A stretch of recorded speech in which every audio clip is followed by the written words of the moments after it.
Саламатсыңдар ма балалар? Бүгін біз математика сабағынан 4-ші сыныптың 56-шы сабағын өтетін боламыз. Балалар, біздің арнамыздан сендер математикадан басқа қазақ тілінің сабақтарын толық оқып, өздерің жауаптарын тауып жаза аласыңдар. Сол үшін балалар, біздің арнамызға міндетті түрде подписация етуді ұмытпаңдар. Енді балалар, біз бүгінгі сабағымызды бастайық, иә? Бүгінгі сабағымыздың тақырыбы 3 таңбалы сандарға бөлу алгоритмі. Әлем музейлері. Жаңаны оқып үйрену. 3 таңбалы сандарға бөлуді үйренесің. Бірінші есеп бізде балалар есепте дейді. Жауаптарды өсу ретімен жазсаң, сен мәдени мұралардың қайда сақталатынын білесің дейді. Яғни балалар, бұл жерде бізде есептер берілген, иә? Мысалы, көбейтуге, бөлуге байланысты. Сол бойынша біз есептеп олардың жауаптарын жазуымыз керек, және сол жауаптарын біз өсу ретімен жазған кезде мәдени мұралардың қайда сақталатынын біз сол кезде білетін боламыз, иә? Ендеше бірінші есептен бастайық. Бірінші бізде балалар 52.070 көбейтілген 12. Бұл жерде балалар бірінші біз 2-ні 52.070-ке көбейтіп аламыз, иә? Яғни 2-ні 0-ге көбейтеміз 0, 2-ні 7-ге көбейтеміз 14, бірі ойда. 2-ні 0-ге көбейтеміз 0, 0-ге 1-ді қосамыз, 1 қалады, иә? 2-ні 2-ге көбейтсек 4, 2-ні 5-ге көбейтсек 10 болады. Яғни 104.140 шығады. Енді келесі, енді 1-ге көбейтеміз, 52.070-ті. 1-ді 0-ге көбейтеміз 0, 1-ді 7-ге көбейтеміз 7, 1-ді 0-ге көбейтеміз 0, 1-ді 2-ге көбейтеміз 2, 1-ді 5-ге көбейтеміз 5. Яғни 52.070. Енді осы екеуі қосылады, иә? 0 өзі түседі, 4-ге 0-ді қосамыз 4, 1-ге 7-ні қосамыз 8, 4-ге 0-ді қоссақ 4, 0-ге 2-ні қоссақ 2, 1-ге 5-ті қоссақ бізде балалар 6 шығады екен, иә? Яғни жауабы 624.840 екен. Келесі бізде балалар 53.080-ді 18-ге көбейтеміз. Бірінші балалар 8-ді 53.080-ге көбейтіп аламыз. Яғни 8-ді 0-ге көбейтеміз 0, 8-ді 8-ге көбейтсек бізде 64, 6-сы ойда қалады екен, иә балалар? Енді 8-ді 0-ге көбейтеміз 0, 0 және оған 6 қосылады мына ойдағы, сонда 6 қалады екен. 8-ге 3-ті көбейтсек 24, 4-ті түсіп, 2-сі ойда болады екен, иә балалар? Енді 8-ді 5-ге көбейтсек 40, ойдағымен 42 болады. Енді келесі бізде балалар 1-ді 0-ге көбейтеміз 0 болады, 1-ді 8-ге көбейтеміз 8 болады, 1-ді 0-ге көбейтеміз 0 болады, 1-ді 3-ке көбейтеміз 3, 1-ді 5-ке көбейтеміз 5 болады екен, иә? Енді осы 424.640 пен 53.080-ді қосамыз. Сонда бізде 0 өзі түседі, 4-ті 0-ге қосамыз 4 болады, 6-ны 8-ге қоссақ 14, бірі ойда болады. Келесі 4-ке 0-ді қосқанда 4 болады, оған ойдағы 1 мен 5 болады екен, иә балалар? 2-ге 3-ті қосамыз 5 болады, 4-ке 5-ті қосамыз 9 болады екен. Яғни, бұл жауаптың есебі 955.440 екен, иә? Келесі бізде балалар 842.751-ді 27-ге бөлеміз. Бұл жерде балалар біз бірінші 84-тен бастаймыз, иә? 84-тен бастаймыз, яғни. 84-тің ішінде 27 бізде 3 рет бар. Енді тексеру үшін 3-ті 27-ге көбейтеміз, сонда 81 шығады екен. 84-тен 81-ді азайтқанда бізде балалар қалдық, бізде 3 қалады екен, иә? 3-ке оның қасына 2 түседі. Келесі бізде 32 болды. 32-нің ішінде 27 бізде 1 рет бар, иә? Енді 27-ні 1-ге көбейтеміз 27 болады. 32-ден 27-ні азайтсақ, бізде 5 қалдық қалады екен. Осы 5 қалдықтың қасына балалар мына 7 сан түседі. Енді 57 болды, иә? 57-нің ішінде 27 бізде 2 рет бар екен. Енді 2-ні 27-ге қайттан көбейтіп тексергенде бізде 54 деген сан шығады екен.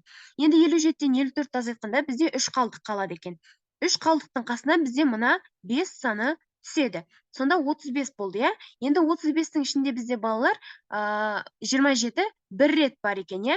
Енді 27-ні 1-ге көбейтеміз 27, 35-тен 27-ні азайтсақ бізде 8 қалдық қалады.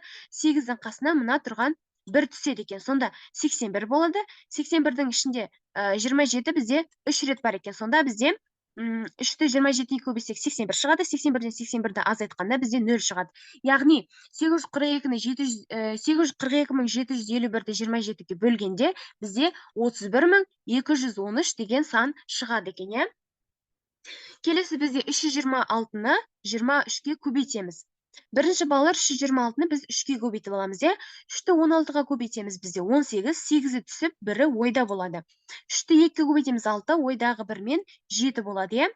3-ті 3-ке көбейтеміз 9 болады. Енді 326-ны 2-ге көбейтеміз.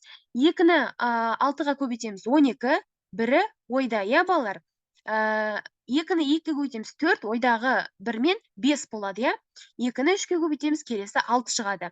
Енді астын сызып балалар тексереміз, иә? 8 өзі түседі. 7-ге 2-ді қосамыз 9, 9-ға 5-ді қосамыз 14, бірі ойда болады. 6 және ойдағы біреумен 7 болады екен, иә?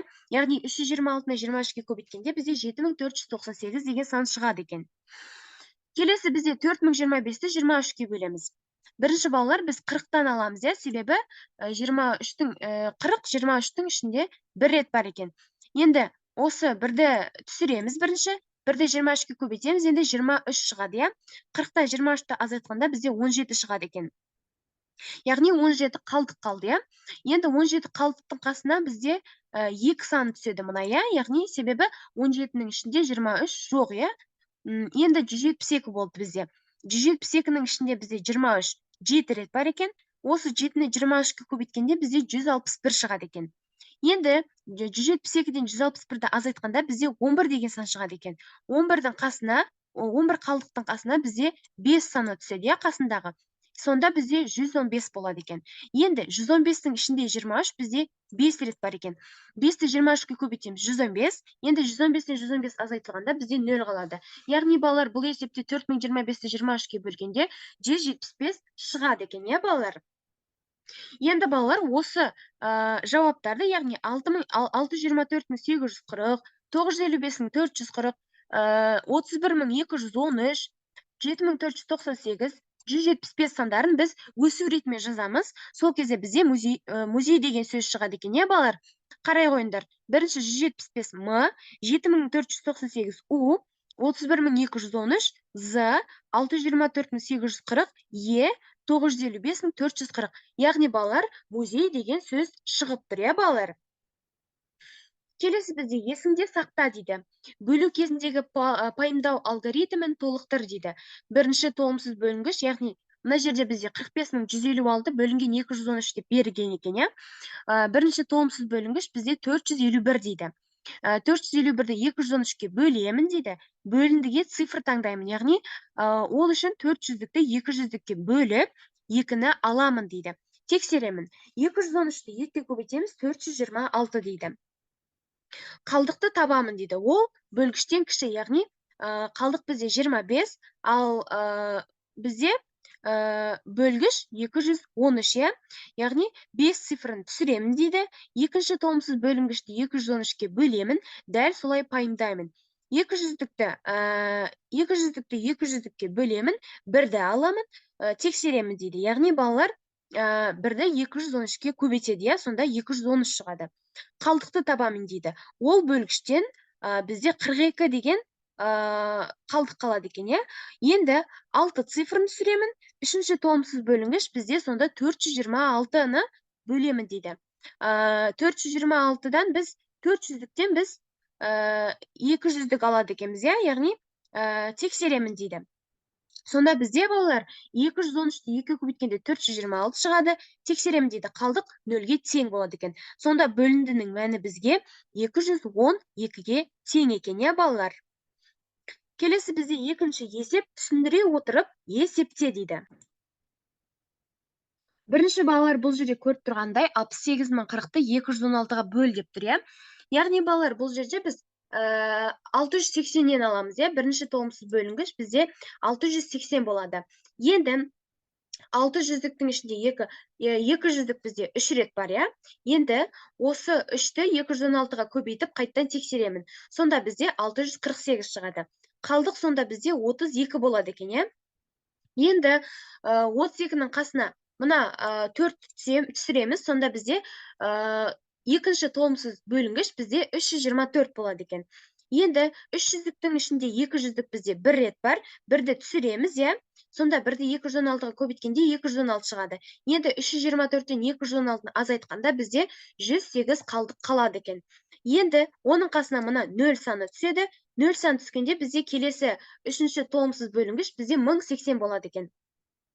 1080-нің ішінде, яғни балалар 10 жүздіктің ішінде бізде балалар бізде 200-дік 5 рет бар екен, иә? Сонда бізде балалар 5 саны түседі. Енді 216-ны 5-ке көбейткенде бізде 1080, 1080-нен 1080-ді азайтсақ, бізде 0 шығады екен, иә, балалар? Келесі бізде 59.392-ні бөлеміз 512-ге. Бұл жерде балалар біз 593-тен аламыз, иә, балалар? 590, яғни 500-діктің ішінде 500-дік бізде 1 рет бар. Оны жазып қоямыз. Енді 1-ді 512-ке көбейтіп тексереміз. Сонда 592-ден 512-ні азайтқанда бізде 81 қалдық қалады екен. Енді мына 9 осы 81 қалдықтың қасына келіп түседі. Сонда келесі екінші толымсыз бөлінгіш бізде 819 болады. Енді 800-діктің ішінде бізде 500-дік бізде тағы да 1 рет қана бар. Енді 512-ні 1 рет көбейтеміз. 1-ге көбейтеміз, сонда бізде 512 шығады. Енді 819-дан 512-ні азайтқанда бізде 307 қалдық қалады екен. Енді 307 қалдықтың қасына бізде 2 түседі. Сонда бізде 3072 болады екен. Енді бізде балалар бұл жерде 3000-дықтың ішінде бізде 500-дік 6 рет бар екен, иә? Енді 512-ні 6-ға көбейткен кезде бізде 3072 болады екен. Тексереміз. 3072-ден 3072-ні азайтамыз, бізде 0 қалады екен. Яғни балалар 59392-ні 512 бөлген кезде бізде 116 қалады екен. Келесі бізде үшінші 46305-ті 147-ге бөлеміз. Бұл жерде балалар біз 463-тен алады екенбіз, иә, балалар? Енді 400-діктің ішінде балалар бізде 100-дік бізде 3 рет бар екен. Енді балалар, бұл жерде балалар 147-ні 3-ке көбейтіп қайттан тексереміз, сонда бізде 441 шығады екен, иә, балалар? 463-тен 441-ді азайтқанда бізде 22 қалдық қалады екен. Оның қасына мына тұрған 0 түседі, 220 болады, иә, екінші толымсыз бөлінгіш. Енді 220-ның ішінде бізде 147 1 рет бар екен, иә? Енді 147-ні 1-ге көбейтеміз, 147 болады. 220-дан 147-ні азайтқанда бізде 73 қалдық қалады екен. 73 қалдықтың қасына бізде 5 келіп түседі, сонда 735. Үшінші толымсыз бөлінгіш бізде 735 болады. Енді 735-тің ішінде бізде балалар 147 5 рет бар екен. 147-ні 5-ке көбейтіп қайттан тексереміз, 735 шығады екен, иә? Сонда 735-тен 735-ті азайтқанда бізде 0 шығады. Яғни 46305-ті 147-ге бөлген кезде бізде 315 шығады екен, иә, балалар?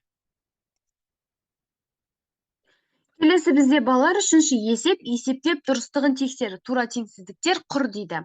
Яғни балалар бұл жерде бізде 3 бөлуге байланысты 3 есеп берілген, иә, балалар? Яғни 79496-ны бірінші 150-ге бөлейік, иә, балалар? Яғни бұл жерде балалар бірінші біз 794-тен аламыз, иә, балалар? Енді 794-тің ішінде, яғни 700-діктің ішінде 100-дік бізде 5 рет бар деп тұр. Енді 152-ні 5-ке көбейтеміз, 760 шығады екен. 794-тен 760-ты азайтқанда бізде 34 қалдық қалады екен. 34 қалдықтың қасына бізде мына 9 келіп түседі, сонда келесі толымсыз бөлінгіш бізде 349 болады екен. Енді 349-ның ішінде 152 бізде 2 рет бар екен, иә, балалар? Енді 152-ні 2-ке көбейтіп қайттан тексереміз, 304 шығады екен. 349-дан 304-ті азайтқанда бізде 45 қалдық қалады. 45 қалдықтың қасына 6 түседі, 6 келіп түседі, сонда келесі толымсыз бөлінгіш бізде 456 екен. Енді 456-ның ішінде 152 бізде 3 рет бар деп тұр. 152-ні 3-ке көбейтеміз, 456 болады. 456-дан 456-ны азайтсақ, бізде 0 қалады екен, иә, балалар? Келесі бізде балалар 523-ті 152-ге көбейтеміз, яғни біз дұрыс шықты ма, соны тексереміз, иә, балалар? Яғни бізге дұрыстығын тексер деп тұр. Сонда бізде балалар бұл жерде 79496 шықты. Яғни бұл есеп дұрыс шықты деген сөз. Енді келесі бізде 264410 бөлінген 386. Бұл жерде балалар біз бірінші 2644-тен аламыз, иә, балалар? 2644-тің ішінде бізде 386 бізде 6 рет бар деп тұр. Яғни 386-ны 6-ға көбеткенде бізде 2316 шығады екен. 2644-тен 2316-ны азайтқанда бізде 328 қалдық қалады екен. Енді сол 328-дің қасына бізде 1 түседі екен, иә, мына 1 түседі. Сонда бізде 3281 шығады. Енді 3281-дің ішінде бізде 386 8 рет бар екен. 386-ны 8-ге көбейткенде бізде 3088 шығады екен.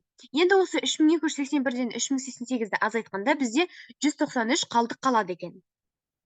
Енді 193 қалдықтың қасына бізде 0 келіп түседі, иә, мына 0 түседі. Енді 1930 болды, келесі толымсыз бөлінгіш бізде 1930-дың ішінде бізде 386 бізде 5 рет бар екен. Енді 386-ны 5-ке қайтадан көбейтеміз, тексеру үшін, сонда 1930 шығады екен. 1930-дан 1930 азайтылғанда бізде 0 шығады екен, иә, яғни есебіміз дұрыс шықты деген сөз. Яғни жауабы 685 екен, иә. Келесі бізде енді балалар осы 685 пен 386-ны көбейткенде бізде 264.410 шығады екен. Яғни бұл есеп дұрыс шықты деген сөз екен. Келесі бізде балалар 113.122-ні 347-ге бөлеміз. Бұл жерде балалар енді біз 1131-ден аламыз, иә. 1131-дің ішінде 347 бізде 3 рет бар екен. 347-ні 3-ке көбейтіп тексергенде бізде 1041 шықты. 1131-ден 1041-ді азайтқанда бізде 90 қалдық қалады. Енді мына 90 қалдықтың қасына келіп түскенде, келесі толымсыз бөлінгіш бізде 902 болады екен. Енді 902-нің ішінде бізде балалар 347 2 рет бар екен, иә. Енді 347-ні 2-ке көбейткенде бізде 694 шығады. Енді 902-ден 694-ті азайтқанда бізде 208 қалдық қалады. Оның қасына мына 2 келіп түседі, сонда 2082 болады. Енді 2082-нің ішінде 347 бізде 6 рет бар екен. Осы 347-ні 6-ға көбейтіп қайта тексергенде бізде 2082 шығады. Екеуі бір-бірінен азайтқанда бізде 0 шығады. Яғни балалар, бұл есеп бізде дұрыс, себебі 326-ны қайтадан 347-ге көбейткенде де бізде 113.122 деген сан шығады. Яғни дұрыс шықты деген сөз, иә. Енді бізге балалар осы бойынша тура теңсіздіктер құр деп тұр. Жауаптары бойынша. Бізде балалар бірінші есепте 523 шықты, екінші есепте бізде 326 шықты, үшінші есепте бізде балалар 685 шықты. Осы бойынша біз балалар есептер құрастырсақ болады. Мысалы, 523 пен 326-ның ішінде сол жағы үлкен болады, себебі 523 үлкен, иә. 326 мен 685 үлкен болады. 685 пен 523. Осы сияқты балалар тура теңсіздіктер құрастырсақ болады. Яғни 685 үлкен болады, иә, 523-тен бұл жерде. Келесі бізде балалар 4-ші есеп. Есептің шартын сұрақпен толықтырып, оны шығар дейді. Туристік бағдардың ұзындығы 480 км. Туристер автокөлікпен жүруге шешім қабылдады дейді. Олар 85 км сағатына жылдамдықпен 2 сағат жүрді дейді. Енді балалар, бұл жерде бізге қалған ұзындықты табу керек, иә, балалар? Яғни, мынанша жүрді, яғни қаншасын енді жүру керек деген сияқты. Енді бұл жерде бірінші берілген жазып алайық. Ұзындық бізде 480 километрге тең, жолдың ұзындығы. Туристер, олар балалар 85 километр жүреді бір сағатта. Бұл бізде балалар жылдамдық, иә. Қанша сағат жүреді? Яғни Т бізде 2 сағатқа тең екен. Енді бізде қанша ұзындық қалды дейді. Енді бұл жерде балалар, біз шешімін табу үшін біз қалған, яғни балалар барлық ұзындықтан жүріп тастаған ұзындықты азайтуымыз керек, иә, біз қалған ұзындықты табу үшін. Бірақ бізде балалар бұл жерде жүріп тастаған ұзындық жоқ. Ол үшін біз балалар жылдамдықпен сағатты көбейтеміз, иә. Яғни S1 тең 85 км сағатты 2 сағатқа көбейтеміз. Сонда бізде S1 170 км-ге тең болады екен. Енді балалар, бұл жерде қалған ұзындықты табу оңай болады. Себебі S қалған тең бізде 480 бізде, иә, балалар, барлық ұзындық. Сол 480-нен 170-ті азайтамыз жүріп тастаған. Сонда бізде 310 км қалады екен. Жауабында сонда бізде енді 310 км қалды, иә, яғни 310 км әлі жүру керек деген сөз екен, иә, балалар. Бұл есеп дәл осылай шығады. Келесі бізде 5-ші есеп, есепті шығар дейді.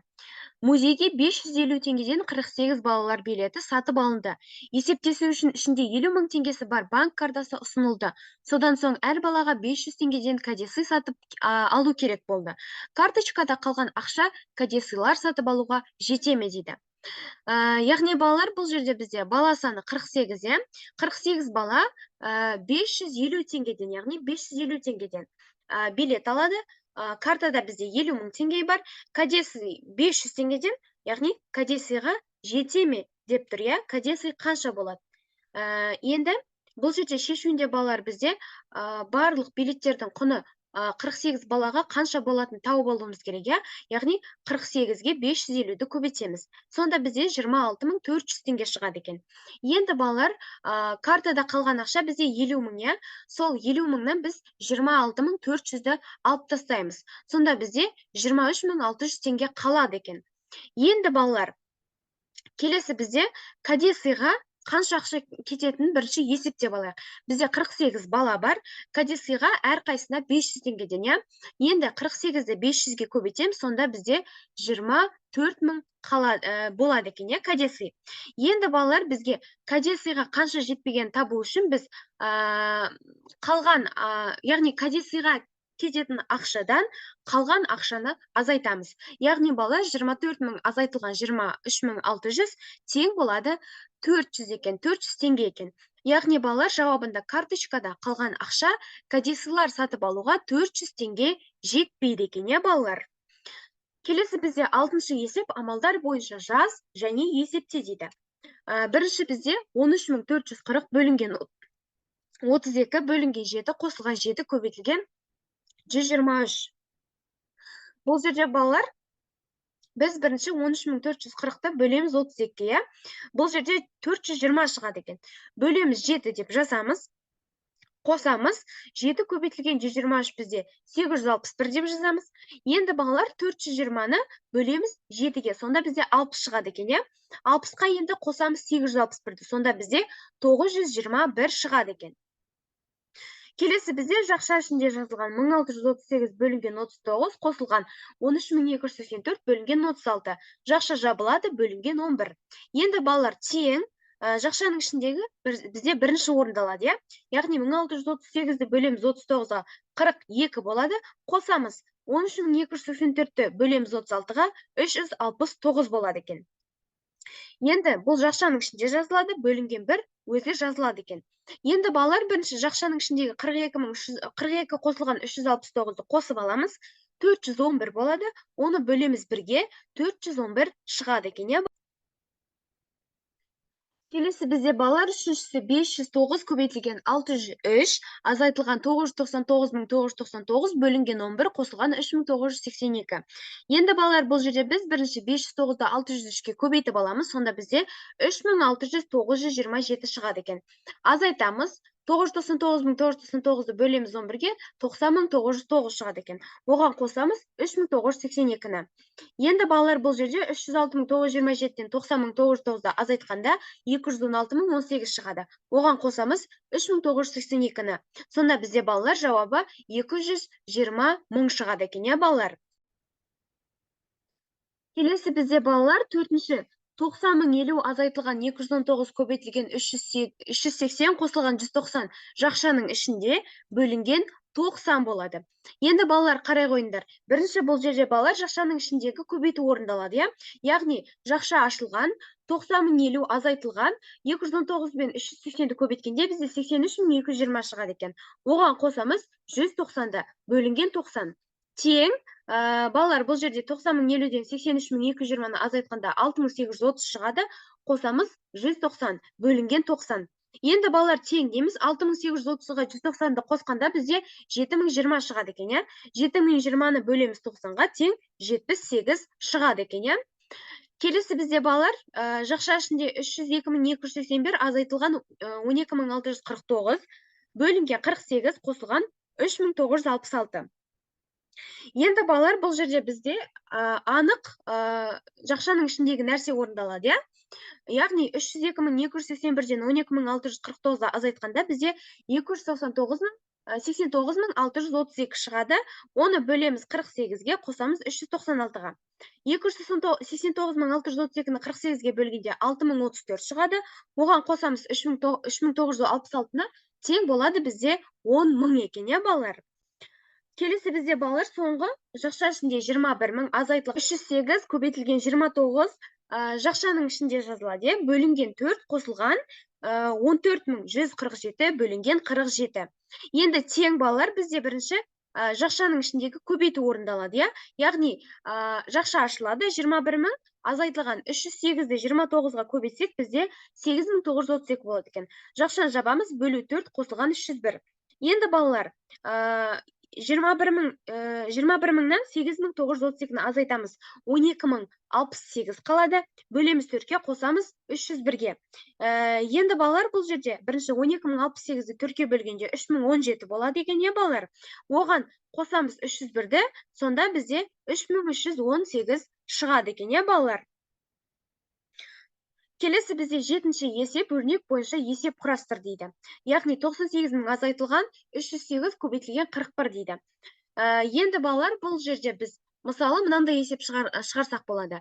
Берілгені карточкада бізде 98.000 теңге бар, бір билеттің құны 308 теңге деп, адам саны 41 деп алсақ болады. Яғни балалар бұл жерде карточкада қанша қалды деп біз есеп жазсақ болады екен, құрастырсақ болады. Енді балалар бұл жерде біз бірінші билеттердің құнын біліп алайық, яғни бағасын біліп алайық толық. Ол үшін бізде балалар 308 теңгені 41-ге көбейтеміз. Сонда бізде барлық 41 адамға 12.628 теңге кетеді екен, билет алуға. Енді осы карточкадағы ақшадан біз билетке кететін ақшаны алып тастаймыз. Яғни 98.000 азайтылған 12.628 тең 85.372. Енді бізде карточкада сонда 85.372 теңге қалады екен, балалар. Келесі бізде балалар 8-ші есеп тапсырманы орында дейді. Нұрсұлтан қаласында қандай музей бар екенін анықта, кіру билетінің бағасын нақтыла, сол мәліметтерді пайдаланып есеп құрастыр дейді. Яғни балалар мынандай есеп құрастырсақ болады екен. Біз сынып мұғалімімізбен бірге Сәкен Сейфуллин атындағы музейге бардық. Сыныбымызда жалпы 25 оқушы бар. Оның 11-і бармайды. Музейдің билет құны ересектер үшін 400 теңге, ал жасөспірімдерге 250 теңге.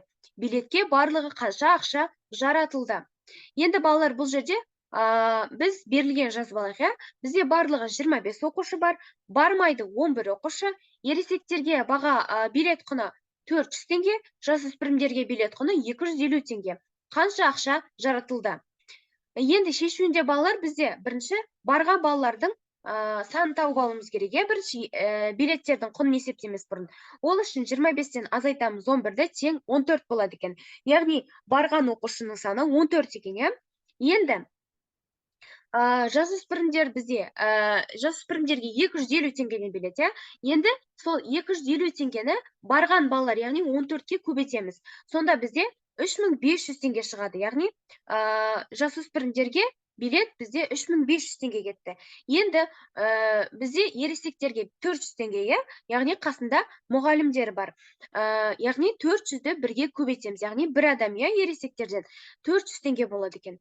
Енді осылардың құнын қосамыз, сонда бізде 3900 шығады екен. Яғни 3500-ді 400-ге қосамыз, сонда бізде 3900 шығады екен. Сонда жауабында бізде билетке барлығы 3900 теңге жаратылды екен, балалар. Келесі бізде 9-шы есеп периметр мен ауданын тап дейді. А есебінде қабырғаларының ұзындығы 25 мм болатын шаршы сыз дейді. А есебінде ұзындығы 30 мм, ені 55 мм болатын тік төртбұрыш сыз дейді. Енді балалар бірінші А есебін орындап алайық. А есебінде бізде балалар ұзындығы 25 мм екен. Мына жерде көрініп тұр. Шаршының бізде балалар өздерің білетіндей 4 қабырғасы бірдей болады. Енді ол үшін бізде балалар периметр табу үшін 2-ні көбейтеміз, жақша ішінде ұзындығы мен енін қосамыз, 25 мм қосылған 25 мм тең. 25-ке 25-ті қоссақ 50, 50-ді 2-ке көбесек 100 мм екен, балалар. Енді келесі аудан табу үшін 25-пе 25 мм-ді көбейтеміз. Сонда 625 квадрат миллиметр шығады екен. Енді бізде А есебінде ұзындығы 30 мм, ені 55 мм дейді. Тіктұртбұрышты сызамыз бірінші, енді периметрін табамыз. Периметрін табу үшін бізде балалар бірінші екіні көбейтеміз. Жақша ішінде 55 мм қосамыз 30 мм-ге. Сонда балалар бізде 55-ті 30-ға қосқанда бізде 85 болады. 85-ті 2-ке көбейткенде 170 мм периметрі осыған тең екен. Енді аудан табу үшін бізде балалар ұзындығы мен ені көбейтеміз, яғни 55 мм көбейтілген 30 мм. Сонда бізде ауданы 1650 квадрат миллиметр шығады екен, балалар. Келесі бізде 10-шы есеп. Егер текшелердің қабырғасы 6 см болса, берілген фигуралардың көлемі қанша болады дейді. Яғни балалар, бұл жерде А және Ә есептері, яғни текшелері берілген, балалар. Енді осы бойынша біз берілген фигуралардың көлемін қанша екенін анықтауымыз керек екен. Бірінші Ада бізде бір текшенің қабырғасы 6 см-ге тең екен. Енді n, яғни n дегеніміз бізде текше екен, яғни саны n бізде 23 екен, яғни текшенің саны 23 екен, балалар, есептесек мына жерде. Енді бізге осының көлемін тап деп тұр. Барлық текшенің фигурасы қанша дейді Адағы.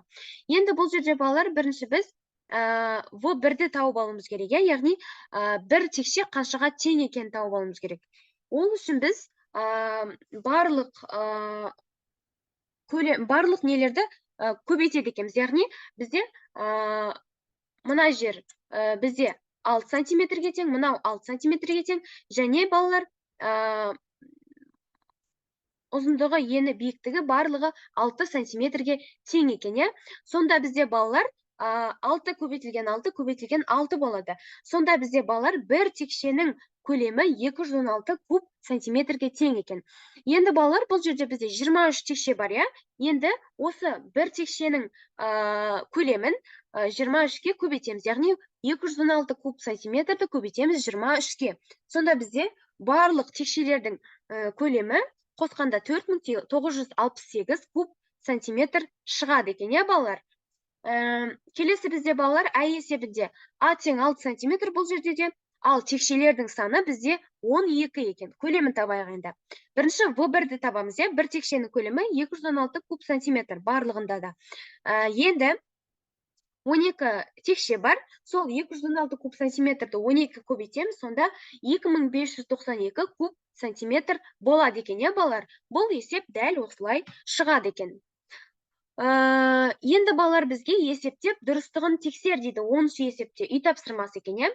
39445 бөлінген 245 деген есеп берілген екен. Енді бұл жерде балалар, бірінші біз 394-тен алады екенбіз. 394-тен аламыз.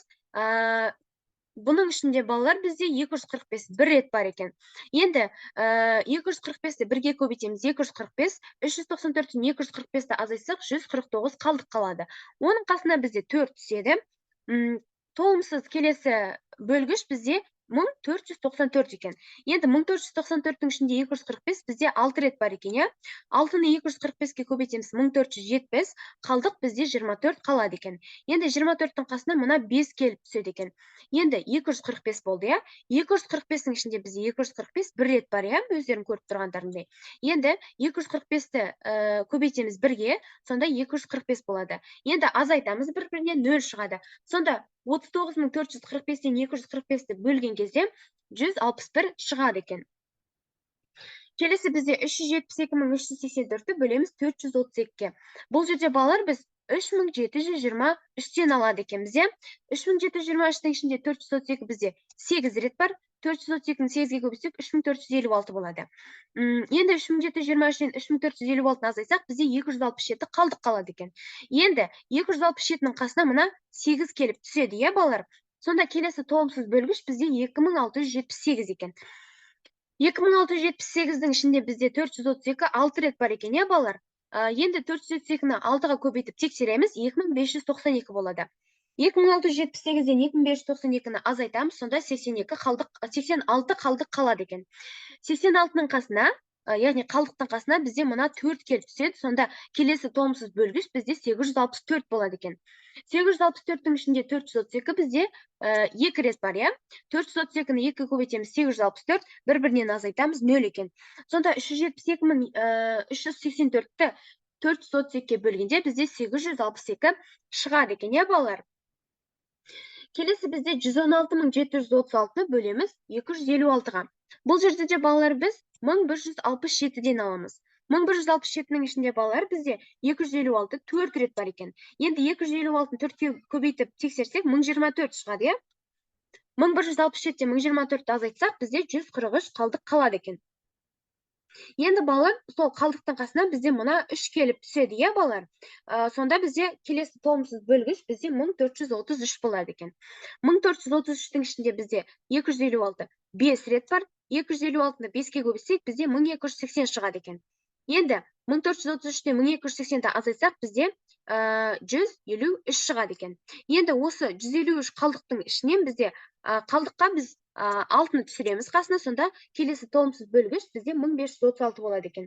Енді осы 1536-ның ішінде бізде 256 6 рет бар екен, иә? Енді осы 6-ны 256-ға қайта көбейткенде бізде 1536 шығады екен. Яғни, осы 1536-тың 1536-ны азайтқанда бізде 0 шығады екен. Яғни, балалар, бізде 116736-ны 256-ға бөлген кезде бізде 456 шығады екен, иә, балалар? Осымен балалар, біздің бүгінгі сабақ аяқталды. Біздің арнамыздаға міндетті түрде подписаться етіп, қоңыраушаны басып кетуді ұмытпаңдар. Біздің арнамыздан балалар математикадан басқа қазақ тілінің сабақтарын тегін оқып, өздерінің жауаптарын таба аласыңдар, балалар. Келесі кездескенше балалар, сау саламатта болыңдар.